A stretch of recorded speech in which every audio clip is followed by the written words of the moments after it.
But on top of that glass back, you do have a single camera setup, which I'll go and hit on right now. It is a single 12 megapixel sensor, so wide angle lens. And I think overall, it's still a pretty decent sensor. You know, it has optical image stabilization.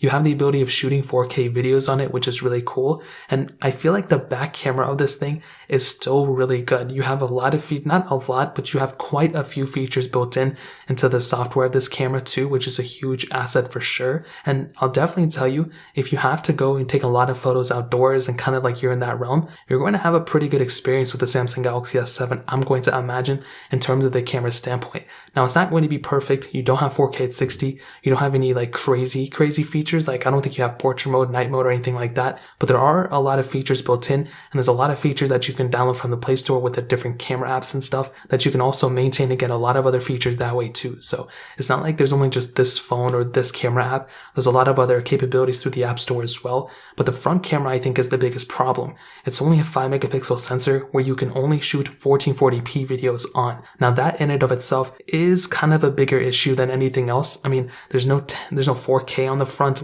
and even the front camera is not even that great. You know, even if it was not able to shoot 4K, but it was still a good sensor, I don't really think the front camera on this thing is that good. It's very grainy, doesn't look that good. So keep that in mind. I don't want that to basically speak on the, impact that this phone had, but definitely when it comes down to the camera sensor on the front, it's really not that great, but the back camera is still pretty good though. So in terms of the camera setup, that's pretty much how I would cover it up. That's not even the worst aspect of this phone. The camera is actually not even that bad.